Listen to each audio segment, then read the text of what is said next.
मोदी को गोटे फोटो बिगाड़ी देला मालदीप अर्थव्यवस्था। बाध्य हुई चीन प्रेम छाड़ी भारत आगरे कला आत्मसमर्पण। पर्यटन रे माड़ पड़ा परे औकात को आसिले मालदीप राष्ट्रपति। एबे मालदीप स्वाधीनता दिवस रे पीएम मोदी मुख्य अतिथि।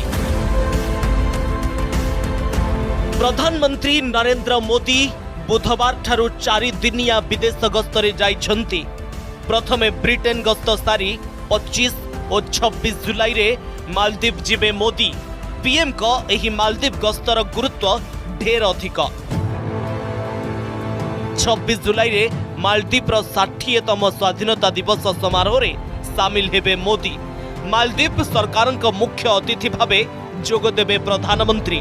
एहा सुनिबाकू हुए तो एक साधारण कथा लागु थाई पारे, किंतु एहा पछरे लुचिछि गूढ़ रहस्य। कारण मात्र 1.5 वर्षरे संपूर्ण बदली जाइछि मालदीप आभिमुख्य। आपणकर मने थिबो 1.5 वर्ष तले किभଳି मालदीप रे चलीथिला भारत एवं प्रधानमंत्री मोदी विरोधी कैंपेन। चीन रो इशारा रे चलुथिबा मालदीप भारत सह शत्रुता करिवार दुस्साहस करिथिला। आउ तापरे आसीथिला प्रधानमंत्री एही फोटो। 2024 जानुआरी 4 रे प्रधानमंत्री एक्स रे पोस्ट करिथिले एही फोटो। मोदी लक्षद्वीप जाइथिबा बेले सकाळु समुद्र कूल रे उठाइथिबा एही फोटो ओ वीडियो एक्स रे करिथिले पोस्ट। आउ लिखिथिले से करिबाकू चाहुथिबा एडवेंचर रे लक्षद्वीप थिबा निहाती जरूरी। एही फोटो को नहीं सेते बेले खूब चर्चा होइथिला। कारण मालदीप बुलिबाकू जाउथिबा भारतीयों को एहा पीएम कर सीधा आह्वान थिला, जदि एडवेंचर चाहुछ मालदीप कहीं लक्षद्वीप आस। आउ तार प्रभाव एते व्यापक होइथिला जे भारतरू मालदीप जाउथिबा फ्लाइट गुडिकर सीट सबु फांका पड़िला। मालदीप ट्रिप कैंसल करिबा नहीं भारत रे एक कैंपेन जेमिति आरंभ होई जाइथिला। एहार प्रभाव रे मालदीप रे हईचई खेली गला। मालदीप रो अर्थनीति उपरे सीधा पड़िथिला माड़। तार प्रमाण हेउछि एही तथ्य।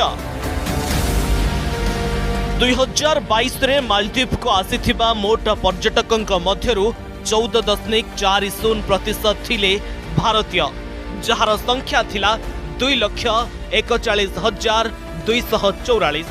2023 रे मालदीप जाइथिले 2,60,026 जन भारतीय, जहाँकि मोट पर्यटक संख्यार 11.2% थिला।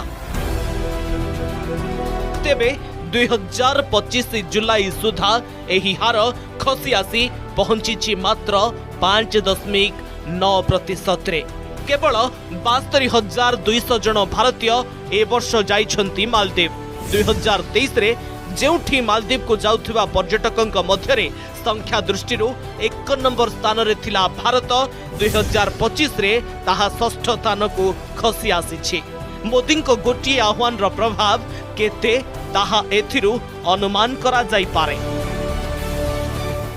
I am hopeful and I look forward to this visit by Prime Minister to be a new beginning, a way to further consolidate the relationship between our two countries. It is also important, Ayushi, that we in the Maldives recognize that true friendship requires us, Maldivian political parties and leadership, not to use our neighboring countries as punching bags for political convenience. आपणकर मने थिबो मालदीप किभଳି भारत विरोधी आभिमुख्य आपणाई थिला। मालदीप वर्तमान राष्ट्रपति मोहम्मद मोइजू जड़े चीन समर्थक भावे जनाशुना। से नवेम्बर 2023 रे मालदीप राष्ट्रपति बनिथिले। तांको पूर्वरु राष्ट्रपति थिबा इब्राहिम सोलेंको कार्यकाल रे मालदीप सह भारतर संपर्क खूब मजबूत होइथिला। भारत महासागर रे मालदीप लोकेशन रणनीति दृष्टि खूब गुरुत्वपूर्ण। चीन तार नौसेना को मालदीप रे मुतयन करने को चाहे, जार विरोध करुछि भारत। सेथिपाई चीन मालदीव को प्रचुर ऋण सहायता भाव में देबाकू लागिला। उद्देश्य थिला ऋण भार लदी मालदीव को गोलाम बनाइबा। अवश्य भारत मध्य मालदीव रे किछि कम निवेश करिनी, किंतु भारतर एही सहायता को मालदीव रे संदेह चक्षुरे देखा मईजु जेतेबेले 2023 रे राष्ट्रपति निर्वाचन लड़ुथिले इंडिया आउट नारे से कैंपेन चलाइथिले। एहाकू आधार करी से भारत विरोध रे माहौल बनाइथिले, किंतु मालदीव को औकात को आनिबाकू प्रधानमंत्री जो मास्टर स्ट्रोक खेलिले एहा परे मईजुंकर हृदबोध हैला से भारत विरोध रे जाई केते बड़ भूल करिसंती। जेतेबेले मोदी तृतीय थर पाई प्रधानमंत्री भावे शपथ नेले मईजुं को अतिथि भावे निमंत्रण करथिले। एपरिकी अन्य देशरू आसीथिबा राष्ट्र मुख्यंक उद्देश्य रे जो रात्रि भोजीर आयोजन करा जायथिला सेथिरे मईजुं को पाखरे बसाइथिले मोदी।